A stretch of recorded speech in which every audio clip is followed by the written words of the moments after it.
உண்மையா ஞானத்தை தேடுறவனும் ஞானியும் மத்தவங்க சொல்றதை பத்தி கவலைப்பட முடியாது.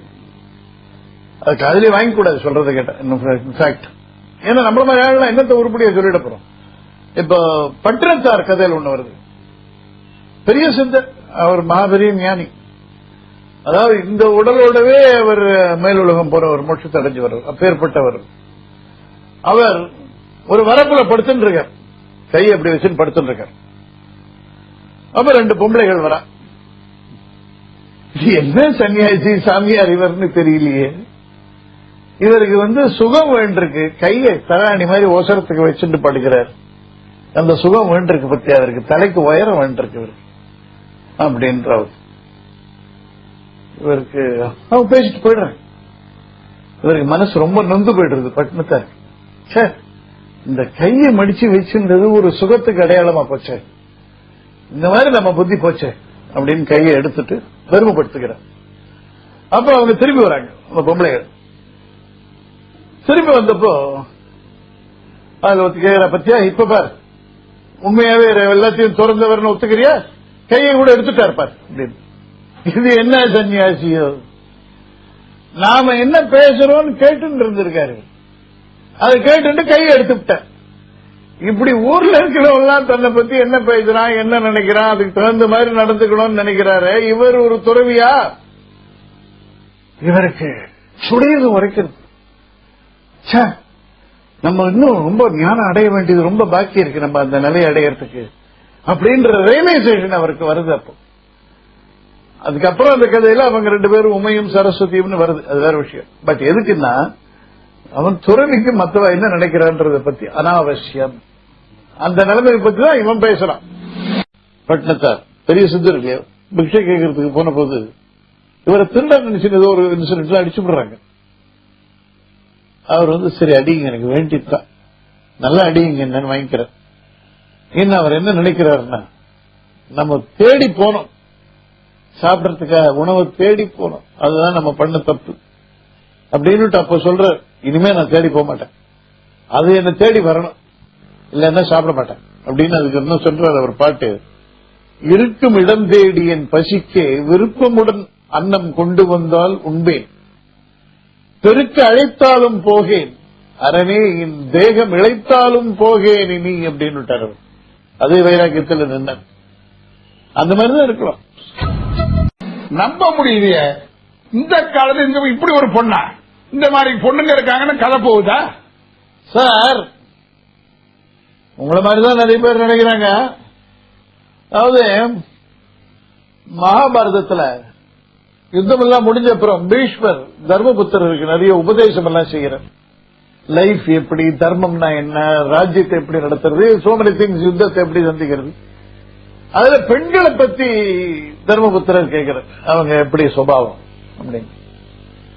அதுக்கு பீஷ்மர் ஒரு இது சொல்றார். பஞ்சசூடைன்னு ஒரு தேவகன்னிகை, அவ நாரதர்கிட்ட சொன்னது இதெல்லாம் அத சொல்றார். அதாவது பெண்கள்னா அகம்பாவம், கர்வம், கோபம் இதெல்லாம் தான் ஜாஸ்தியா இருக்கும், சுயநலம் இருக்கும், ஆத்திரம், எதை கண்டாலும் ஒரு ஆசை, இந்த மாதிரி தான் இருப்பாங்க பெண்ணுங்க. உயிர்களை எடுத்துட்டு போறதுனால யமனுக்கு திருப்தியே வருதில்லை, இன்னும் மேல மேல வேண்டிருக்கு. விறகு கட்டை போட்டதுனால நெருப்பு திருப்தி அணைஞ்சுடுறது இல்ல, போதும்னு இன்னும் விறகு கட்டை கேட்குது.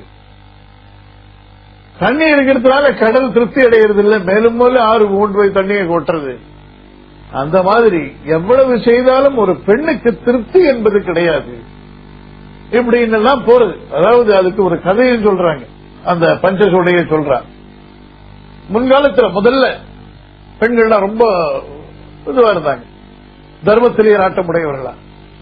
அப்போ மனிதர்கள் வாழ்வு ரொம்ப இன்பகரமா இருந்தது. அவங்க தேவர்களுக்கு ஈக்குவல் ஆயிட்டு வராங்க. தேவர்கள் பார்த்தார்கள், வீரடா இது நம்மளே தூக்கி சாப்பிட்டுருவோம் போல் இருக்கு இந்த மனுஷன்றவன் அப்படின்னு பிரம்மதேவன் கிட்ட போய் முறையிட்டாங்க. இப்படி ஒரு இது கிரியேஷன் பண்ணிருக்கிய, இவன்லாம் எங்களை தூக்கி சாப்பிட்டுருவான் போல் இருக்கேன். சரி இரு அப்படின்ட்டார். பெண்களுக்கு ஆசை ஆத்திரம் ரெண்டையும் கொடுத்தார். அதுல இந்த மனுஷன் நாசமா போனான், இந்த பெண்களுடைய ஆசையினாலே ஆத்திரத்தினாலே. அதனாலதான் இன்னைக்கு இப்படி இருக்காங்க அப்படின்னு சொல்றது உண்டு. பீஷ்மர் சொல்ற, ஒரு மனுஷனுக்கு 1000 நாக்கு இருக்குன்னு வச்சுக்க, அவன் 100 வருஷம் உயிரோட இருக்கான்னு வச்சுக்க, அவன் பிறந்ததுல இருந்து பெண்கள் கிட்ட இருக்கிற குறையெல்லாம் சொல்லிட்டே வரான். இந்த 1000 நாக்கையும் பயன்படுத்தி 100 வருஷமா அவன் சாகும் போது எல்லா குறையும் சொல்லி முடிக்காம தான் சாவான் அப்படின்ற அந்த அளவுக்கு இருக்கு. ஆனால் அதே சமயத்தில் தர்மத்தில் நாட்டமுடையவர்களாய், பொறுமையுடையவர்களாய், எல்லாரையும் அரவணைத்து செல்பவர்களாய் பெண்கள் உண்டு.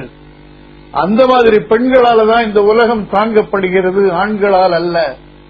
மலைகள், ஆறுகள், மரங்கள், செடி கொடிகள் போன்ற இத்தனையும் படைத்த இந்த பூமி தாங்கப்படுவது அந்த மாதிரி பெண்களால் தான். ஆகையால் ஒவ்வொரு வீட்டிலும் பெண்கள் பூஜிக்க தகுந்தவர்கள். எத்திர நாரியஸ்து பூஜ்யந்தே தத்திர ரமந்தி தேவாக அப்படின்னா, எங்கே பெண்கள் பூஜிக்கப்படுகிறார்களோ, அதாவது உயர்வாக நடத்தப்படுகிறார்களோ, அங்கே தேவர்கள் வசிக்கிறார்கள். சார், ஆம்பளைங்களிலே எல்லாரும் இருக்கான் இல்லையா? ஒரு மாதிரியா இருக்கிறவனும் இருக்கான், ரொம்ப மோசமானவனும் இருக்கான், நல்லவனும் இருக்கான். அந்த மாதிரி பெண்கள்லயும் உண்டு. மனுவே என்ன சொல்லியிருக்கார்? பெண்களுக்கு கோபம் உண்டு, அதோடு பொறுமையும் உண்டு. அவர்களுக்கு கஞ்சத்தனம் உண்டு, அதோடு தாராளமும் உண்டு. அவர்களுக்கு கடும் சொல் உண்டு, அதோடு அன்பும் உண்டு. ஆகையால் பெண்களை பாதுகாப்பாயாக. அதுக்கு மனு என்ன சொல்றார்? பெண்களுக்கு பொறாமை உண்டு, ஆனால் கௌரவத்தை விரும்புகிறவர்கள். கோபம் உண்டு, ஆனால் தாராள மனதம் உண்டு. கஞ்சத்தனமானவர்கள், ஆனால் அன்பு காட்டக்கூடியவர்கள். இப்படி ஒரு மிக்சர் பெண்கள். அதனால அவங்களை பாதுகாக்கணும் ஆம்பளைதான். அதனாலதான் மனு சொல்றார், பிதாரக்ஷதி கௌமாரே பர்த்தாரக்ஷதி யௌவனே புத்திராரக்ஷதி வார்த்தக்யே ந ஸ்திரீ சுவாதந்திரியம் அர்ஹதி. அதாவது பெண்களை அவங்க பால்ய பருவத்தில் தந்தை காப்பாற்றுகிறார், அவங்களுடைய இளமை யௌவனம் அதுல கணவன் காப்பாற்றுகிறான், அவங்களுக்கு வயசான காலம் அதுல பிள்ளையை காப்பாற்றுகிறான். அவர்கள் சுதந்திரத்திற்கு அருகதையற்றவர்கள். அப்படின்னா உடனே இன்னைக்கு என்ன சொல்றாங்க அப்படின்னா, பெண் அடிமையாவே இருக்கணும். அது இல்ல, இவங்களுக்கு இந்த மாதிரி இரட்டை குணங்கள் உண்டு. அதனால தப்பு வந்துடக்கூடாது, அவங்களுக்கும் சரி அவங்க ஃபேமிலிக்கும் சரி. அதனால அவங்களை பாதுகாக்கணும் அப்படின்றதுதான் அங்க. அந்த பாதுகாக்கிற கடமை மற்றவர்களுக்கு விதிக்கப்படுகிறது. இவங்களுக்கு சுதந்திரம் இல்லைன்றதை விட மற்றவர்களுக்கு அந்த கடமை விதிக்கப்படுகிறது. அந்த இரட்டை குணத்தினால கெடுதல் வந்துடக்கூடாதுன்றதுக்காக. இந்த பொண்ணு பிரியா முதல்ல சொன்ன பூமியை தாங்குகிறவர்கள், அந்த மாதிரி கேரக்டர், பூஜிக்க தகுந்தவள். அப்படி பெண்கள் நிறைய பேர் இருக்க. ஸ்ரீமத் பாகவதம் கிருஷ்ணருடைய பெருமைகள் எல்லாம் சொல்றது, அவருடைய அவதாரங்கள் பெருமைகள் எல்லாம் சொல்றது, விஷ்ணுவனுடைய அவதாரங்கள். அதுல எத்தனையோ நூற்றாண்டுகள் எப்போ எழுதப்பட்டது. அதுல என்ன சொல்லிருக்குன்னா, கலியுகத்துல ஒவ்வொருவனுக்கும் அவனுடைய மனைவி, அந்த மனைவி வழி உறவுகள் தான் பெருசா போகும், தன்னுடைய உறவுகளை மறந்துடுவான். இப்படின்றதுதான் ஒரு நடைமுறைக்கு வந்துவிடும். மனைவியினுடைய பிரதர்ஸ், அவங்களுடைய சிஸ்டர்ஸ், அவங்களுடைய ஃபாதர் மதர், இந்த மாதிரி சமாச்சாரங்கள் இதெல்லாம் தான் இவன் கவனிப்பானே ஒழிய, இதுக்கெல்லாம் தான் இம்பார்ட்டன்ஸ் கொடுப்பானே ஒழிய தன்னுடைய உறவினர்களை விட்டுருவான் அப்படின்னு பாகவதத்தில் சொல்லிருக்கு. அதாவது இன்னைக்கு நடந்திருக்குதுன்னு இதை வச்சு நீங்க பேசுறீங்க, அன்னைக்கு அவங்களாம் நடக்க போறதுன்னு சொல்லியிருக்காங்க. இத்தனை 1000 வருடங்கள் வர பிறகு இந்த மாதிரி நடக்கும்ன்றது அன்னைக்கே சொல்லியிருக்காங்க. இன்னும் நிறைய விஷயம் இதுல இருக்க மாதிரி. பட் இது ஒரு one of the important matters. இது எதனால கொஞ்சம் யோசிச்சு பாருங்க. அவனுக்கு அவன் சம்பாத்தியம், அவன் வெல்த் முக்கியமா போறது, அதை ஷேர் பண்ணிக்க விரும்பல யாரோடவும், தன் உறவினர்களோட. அட் தி சேம் டைம் அது ஒய்ஃபனுடைய இதுல கொஞ்சம் கொடுக்க வேண்டியிருக்கு, அவங்க சைடுக்கு அவங்களை இன்னும் திருப்தி பண்ண வேண்டியிருக்கு. வீட்டுல நிம்மதி கிடையாது. He has to purchase peace by giving away something. Otherwise he wants to keep it for himself and his family. தன் ஃபேமிலின்றது என்ன, தான் தன் ஒய்ஃபு குழந்தைகள் ஆயிடுறது. வர வர வர மனுஷனுடைய மைண்ட் நேரோ ஆயிட்டே போறது, பிராடா இல்ல, எல்லாருக்கும் கொடுக்கணும்ன்றது இல்ல. அந்த மாதிரிதான் ஆகும்ன்ற பேசிஸ்ல பாகவதத்தில் அப்பவே சொல்லியிருக்காரு. ராம மனுஷங்கிறாரு, அவர் கடவுள் இல்லையா சார்? ஒரு தலைவர் இருக்கார் ஒரு கட்சியில, நான் இந்த கட்சியில் கடைசி தொண்டன் அப்படின்ற. சரி வா, அப்ப போஸ்டர் எல்லாம் விட்டு கொடி ஏத்து வா, கோஷம் போடு அப்படின்னு இழுக்கிறது. அவரை நீதான் தொண்டனாச்சேன்னு ஒரு அடக்கத்துக்கு அவர் சொல்லிக்கிறாருன்னு தெரியும் உங்களுக்கு. தலைவரன்னு வணங்குவீங்க. அந்த மாதிரிதான் இதெல்லாம். ராமரை பொறுத்த அளவுல சார், அவர் தன்னை மனுஷன் தான் நினைச்சார். இப்ப வால்மீகி ராமாயணம் படி பார்த்தால்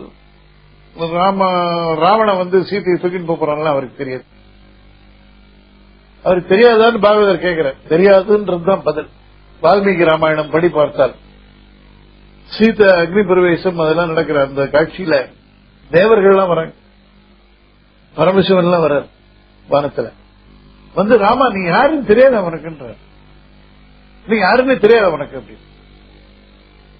அப்போ அவர் சொல்றார், அகம் மானுஷம் மன்னியே ராமம் தசரதாத்மஜம், தசரதனுடைய மகனாகிய ராமன் என்ற பெயர் கொண்ட மனிதனாகத்தான் நான் இன்றை எண்ணுகிறேன் அப்படின்னு சொல்லிடுறார். அவ்வளவுதான், மனுஷன் தான் அவரை பொறுத்தளவுல. பட் அவர் அவதாரம்னு தெரிஞ்சவள் இருந்தார். வால்மீகிக்கே தெரியும், அவர் தான் எழுதினவர். ஆனா வால்மீகி 16 குணங்கள், சக்தியான குணங்கள், அதெல்லாம் டிஸ்கிரைப் பண்றாரு. இந்த மாதிரி ஒருத்தரை பத்தி நான் எழுதணும். அப்பதான் அவருக்கு கிடைக்கிறது பிரம்மதேவன் நாரதர் மூலமா ராமரை பத்தின டீடைல்ஸ். அதை வச்சுதான் அவர் பண்ற. இப்போ பரமசிவன் வந்தார் சார், வீட்டுக்கு மண் சுமந்தார், போட்டு பாண்டி அடிச்சான். அந்த அடி எல்லாருமே விழுந்தது இருக்கட்டும், அவரு அடி வாங்கினாரா இல்லையா? அவரு சிவன்றதுனால அப்படியே பெரும்பு நின்று விழுந்தது அவர் மேல உழக்கொண்டுதான் மற்றவனுக்கு இல்லாம விழுந்தது. சோ ஒரு பூமியில இறங்கி வரும்போது மனிதர்களுடைய குணங்கள் எல்லாம் அவர்கிட்ட பார்க்கலாம், ராமர்கிட்ட பார்க்கலாம். நீங்க நிறைய இடத்துல ஒரு மனுஷன் மாதிரி தான். இப்ப துளசிதாஸ் ராமாயணம் நடத்துனீங்கன்னு வச்சுக்கோங்க, அதுல ராமருக்கு தெரியும். ஏன்னா அதுல அவர் தெய்வமாவே தான் பார்த்தார். தெய்வமாவே பார்த்து ராமருக்கு தெரியும் ராவணன் தூக்கின்னு போறான்னு சீதையை. அதனால சீதையே மேலுலகத்துக்கு அனுப்பிச்சிட்டார். மகாலட்சுமி தானே சீதையா வந்தவர், மகாலட்சுமியே போயாச்சு சீதை. ராவணன் தூக்கிட்டு போனது மாயா சீதை, அது சீதைக்கு ராமருக்கு மட்டும்தான் தெரியும் அப்படின்னு அவர் இருந்து. அதெல்லாம் கவிஞர்கள் கற்பனை. ஆனா வால்மீகி என்ற ரிஷி அவர் எழுதின காவியத்தில் அவர் சொல்றது ராமருக்கு அதெல்லாம் தெரியும். தெரியும்ன்றதுக்கு அதுல எதுவும் கிடையாது. ஆனால் ராமரை பொறுத்த அளவில் நான் சொன்ன மாதிரி அவர் மனுஷன் தான் தன்னை பாவிச்சு